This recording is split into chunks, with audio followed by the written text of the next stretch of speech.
నమస్కారం తెలంగాణ 24 న్యూస్ కి స్వాగతం. మన తెలంగాణ మన వార్తలు. నేను సంధ్య. సికింద్రాబాద్ కంటోన్మెంట్ నియోజకవర్గంలో కాంగ్రెస్ పార్టీ తరపున గొల్లకిట్టు అనే రౌడీ షీటర్ డబ్బులు పంచుతున్నారని కంటోన్మెంట్ బీజేపీ ఎమ్మెల్యే అభ్యర్థి వంశా తిలక్ ఆరోపించారు. కంటోన్మెంట్ నియోజకవర్గం ఎన్నికల ప్రచార పర్యవేక్షకుడు రాజస్థాన్ ఎమ్మెల్యే శంకర్ సింగ్, ఎమ్మెల్యే అభ్యర్థి వంశా తిలక్, కంటోన్మెంట్ బోర్డు నామినేటెడ్ సభ్యుడు రామకృష్ణ ఆధ్వర్యంలో ఏర్పాటు చేసిన మీడియా సమావేశంలో పాల్గొని మాట్లాడుతూ బీజేపీ అభ్యర్థి వంశా తిలక్ కాంగ్రెస్ బీఆర్ఎస్ నాయకులు ఓటమి భయంతోనే డబ్బులు పంచుతున్నారని ఆయన ఆరోపించారు. స్థానిక డీసీపీకి ఫిర్యాదు చేసినా పట్టించుకోలేదని, సాక్ష్యాధారాలు ఉంటే ఇవ్వండి, చర్యలు తీసుకుంటామని డీసీపీ చెప్పినట్లు వంశా తిలక్ అన్నారు. ఎన్ని జిమ్మిక్కులు చేసినా ప్రజలు బీజేపీకి ఓటు వేయడానికి సిద్ధంగా ఉన్నారని తెలిపారు.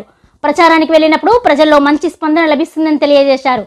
పార్లమెంట్ అభ్యర్థి ఈటెల రాజేందర్ ను, కంటోన్మెంట్ ఎమ్మెల్యే అభ్యర్థి వంశా తిలక్ ను అత్యధిక మెజార్టీతో గెలిపించాలని రాజస్థాన్ ఎమ్మెల్యే తెలిపారు. భారతీయ జనతా పార్టీ గెలుస్తుంది అని పూర్తిగా నమ్ముతాము. మేము ఎప్పుడు భారతీయ జనతా పార్టీ మీదనే కొట్లాడతాం. ఎలక్షన్ మేము అందరం కూడా పార్టీకే పనిచేస్తాము, పార్టీ కోసమే పనిచేస్తాము, పార్టీ ప్రజల కోసం పనిచేస్తాం. అలా బీజేపీ స్టాండ్ ఏంటంటే ప్రజా వేదిక పోతాం, ప్రజలతో చర్చ చేస్తాం. ప్రజలందరూ అంటే బై అండ్ లార్జర్ డిమాండ్ అంటే ప్రజలందరూ కూడా ఎస్ ఇట్లా చేద్దామంటే దానికి మేము అనుకూలంగా ఉన్నాం. ప్రజలందరూ ఇట్లా కాదు ఇట్లా కావాలంటే దానికోసం కూడా చూస్తాం. ప్రజలందరితో డిస్కషన్ చేస్తాం. ఇది నా సొంత నిర్ణయం కాదు. ఏ పనికైనా ఇఫ్స్ అండ్ బట్స్ ఉంటాయి. ఫర్ ఎగ్జాంపుల్ జిహెచ్ఎంసీలు కలిస్తే ఇప్పుడు మీరు మహేంద్ర తీసుకోండి, మా పక్కనే ఆర్మీ ఎస్టాబ్లిష్మెంట్ ఉంది. అంటే 500 మీటర్స్లో మళ్ళీ నాకు ఆ రూల్ ఉంది. నేను 500 మీటర్స్కి 2 ఇయర్స్ ఆర్మీ యూనివర్సిటీ తెచ్చుకోవాలి. సో ఆర్మీ యూనివర్సిటీ తెచ్చుకుంటే ఆర్మీ వాళ్ళు రెస్ట్రిక్ట్ చేస్తాడు, నేను ఓన్లీ గ్రౌండ్ ఫ్లోర్ కట్టాలని. మరి అదొక శాపమే. ఓన్లీ అడ్వాంటేజ్ జిహెచ్ఎంసీ కలిస్తే ఏంటంటే ఓన్లీ అడ్వాంటేజ్ ఏంటంటే కొంచెం టౌన్ ప్లానింగ్ పెరుగుతుంటే బిల్డింగ్ కొంచెం ఎక్కువ కట్టుకోవచ్చు. కానీ జిహెచ్ఎంసీ ఎంత డిసైడ్ అయ్యేది? జిహెచ్ఎంసీ ఈరోజు మొత్తం గిరివి అయిపోయింది. కేసీఆర్ గారి ప్రభుత్వంలో जीएचएमसी पूरा बर्बाद हो गया. जीएचएमसी का खुद का कुछ भी एसेट्स नहीं है, पूरा माटी के. जीएचएमसी का बैंक अकाउंट भी जीएचएमसी ऑपरेट नहीं कर पा रहा, कोई थर्ड व्यक्ति थर्ड पार्टी ऑपरेट कर रहा.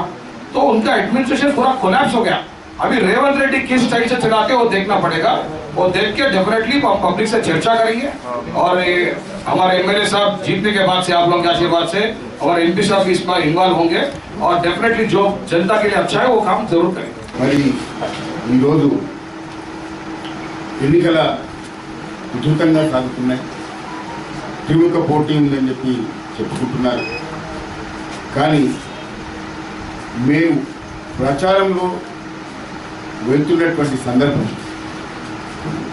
మేము ప్రచారంలో ప్రజలకు విన్నవించుకుంటున్నటువంటి సందర్భంలో చాలా స్పష్టంగా ప్రజలు వాళ్ళు ముందే నిర్ణయించుకున్నారు.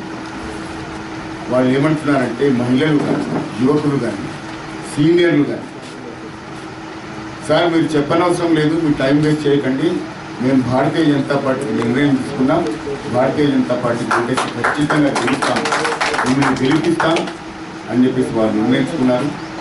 ఆ రకంగా సాగుతుంది. కాబట్టి ఆ ధీమాతోనే మా నామినేటెడ్ వైస్ ప్రెసిడెంట్ గారు, ఏకైక నాయకుడు, భారతీయ జనతా పార్టీ నాయకుడు కంటోన్మెంట్లో ఆయన ధీమా వ్యక్తం చేసినారు. సో కొన్ని చాలా అపోహలు చెప్పారు, దాన్ని కూడా నేను క్లియర్ చేయదలుచుకున్నా. మా సాక్షి యశ్వంతన్న అని ఏమన్నాడంటే మీరు కనుక డబ్బులు పంచితే మరి మీరు ఓడిపోయినట్టు ఒప్పుకుంటారా అన్నారు.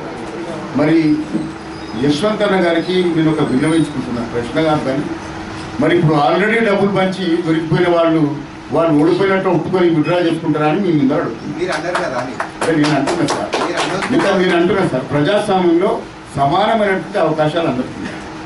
కామన్ ఫీల్డ్ ఉండాలి. వాళ్ళు వచ్చడానికి మీరు బ్లేమ్ చేసారు కాబట్టి అన్నాం. బ్లేమ్ చేయలేదు సార్, పట్టుకొని పోలీస్ స్టేషన్లో ఇచ్చినాం. ఇంకొక మాట చెప్తున్నా, ప్రెస్కు నేను ఆల్రెడీ చెప్పిన ఈ మాట.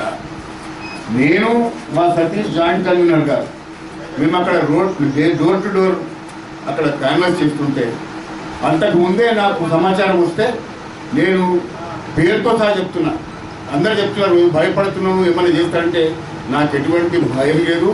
భారతీయ జనతా పార్టీ కార్యకర్తను, ఇంకా సంఘం నుంచి వచ్చినటువంటి వాడిని కాబట్టి గొల్లకిట్టు అనేటువంటి రౌడీ షీటర్ ఈరోజు ఆయన యాక్టివాలో ముందు పోతున్నాడు.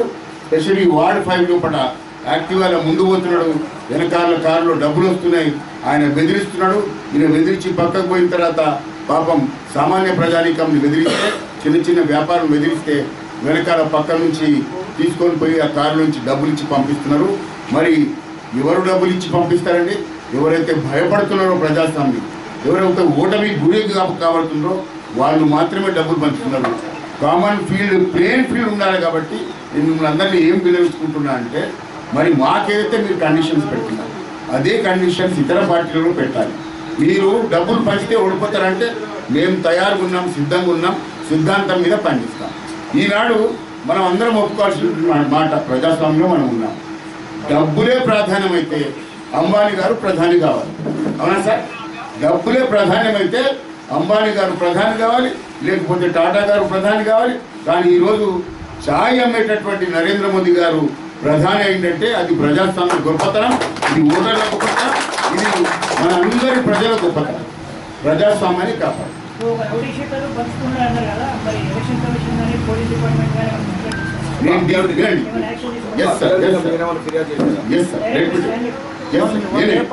యాజ్ ఎ క్యాండిడేట్ నేను పోయి మన సిఇఓ మధుకర్ నాయక్ గారు చాలా చక్కటి వ్యక్తి, చాలా ఫెయిర్ వ్యక్తి. ఆయన కంప్లైంట్ చేస్తే అందరూ ఆ కమిటీకి వచ్చినప్పుడు కంప్లైంట్ చేస్తే డీసీపీ మేడం ఉన్నారు, వాళ్ళకి పోయి చెప్పండి అని చెప్పాను. నేను డీసీపీ మేడం దగ్గర పోయి వాళ్ళ ఆఫీస్కు యాజ్ ఎ క్యాండిడేట్ పోయి నేను కంప్లైంట్ చేశాను. కంప్లైంట్ చేస్తే మేడం ఏమన్నారంటే, లేదండి మీరు ఏమన్నా ప్రూఫ్ ఇస్తారా? నేను చెప్పాను, మేడం మీరు సుదీర్ఘంగా మీరు పోలీస్ డిపార్ట్మెంట్లో ఉన్నారు, ఒక రౌడీ షీటర్ వచ్చి బెదిరిస్తే ఎవరన్నా ఫోటోలు తీసుకోగలుగుతారా? ఎవరన్నా వీడియోలు తీసుకోగలుగుతారా?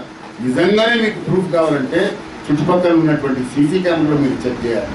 లేకపోతే ఆయన వెళ్ళిపోయిన తర్వాత మీరందరూ ఎంక్వైరీ చేయాలి. సామాన్యంగా చేసేటటువంటి విషయం అది చేయాలి.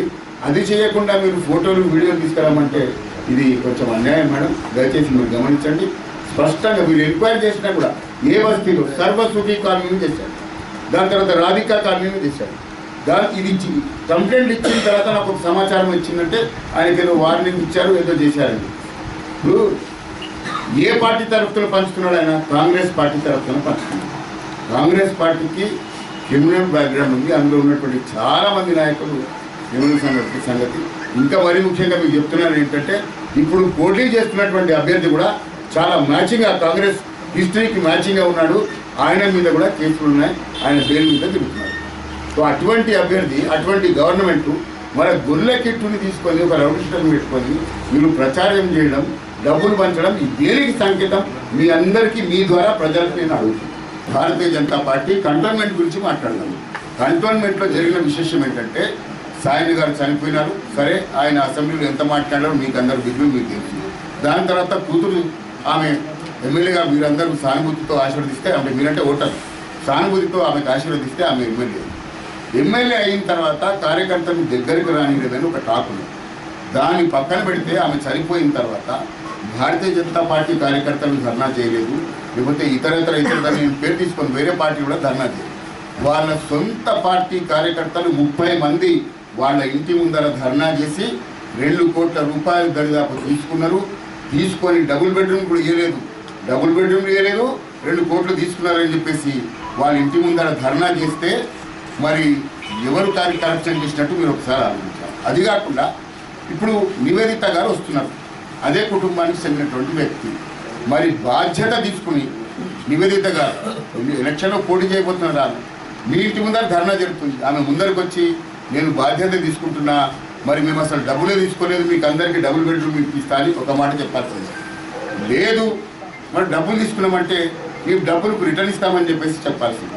ఆ 2 బాధ్యతలు తీసుకోకుండా, అక్కడ మాట్లాడకుండా సొంత కార్యకర్తలు మిమ్మల్ని అలిగేషన్ చేసి, మిమ్మల్ని బద్నాం చేసి, మరి విసిగి వేసారిపోయి వేరే పార్టీలు చేరితే ఈరోజు మళ్ళీ మీరు ఎలక్షన్లో వచ్చి ఓట్లు అడుగుతున్నారు. మీకు ఎంత అధికారం ఉన్నది, ఎంత అర్హత ఉందని చెప్పేసి అందరికీ అడుగుతున్నా. అందరికీ ఏం చెప్తున్నా అంటే, అంబేద్కర్ గారు ఒకటే ఓటు ఇచ్చింది, సానుభూతి కోసం ఒక ఓటు, లేకపోతే సమస్యల పరిష్కారం ఒక ఓటు ఇవ్వదు. అందుకే అందరికీ, విధులకు, మహిళలకు అందరికీ ఏం విజ్ఞప్తి చేస్తున్నా అంటే, మీకు సానుభూతి కావాలంటే ఓటేస్తే 30 సంవత్సరాలు మీ సమస్యలు పరిష్కారం కావాలి. మీరు సమస్యలు పరిష్కారం కావాలంటే కేంద్రంలో సికింద్రాబాద్ కంటోన్మెంట్ ఒక ప్రత్యేకమైన నియోజకవర్గం. కేంద్రంలో ఏదైతే ప్రభుత్వం ఉంటుందో వాళ్ళే సాల్వ్ చేయాలి. ఇందాక ఆర్మీ గురించి చెప్పారు, లేకపోతే ఇంకొక సంస్థ గురించి చెప్పారు. కేంద్రంలో ప్రభుత్వం ఉన్న పార్టీకి వేస్తేనే మీ సమస్యలు పరిష్కారం అవుతాయి. కాబట్టి కేంద్రంలో భారతీయ జనతా పార్టీ ఉంది. భారతీయ జనతా పార్టీకి ఇప్పటిదాకా మీరు ఓటేలేదు. దయచేసి భారతీయ జనతా పార్టీకి ఓటేస్తే మీ సమస్యలు పరిష్కారం అవుతాయి అని మేము చెప్తే మా మహిళలు కానీ ఓటర్లు కానీ ఇప్పుడు అందరూ కన్విన్స్ అయిపోయి ఖచ్చితంగా ఓటేస్తామంటున్నారు. ఆ ధీమతోనే మా నాయకుడు భారతీయ జనతా పార్టీ ఖచ్చితంగా గెలుస్తామంటున్నారు. ఆయన 5,000 చెప్తున్నారు. మేము కౌంట్ చెప్పదలుచుకుంటే దానికంటే మించి మేము గెలుస్తాం. ఇవి న్యూస్ అప్డేట్స్. మరిన్ని అప్డేట్స్ కోసం చూస్తూనే ఉండండి తెలంగాణ 24 న్యూస్.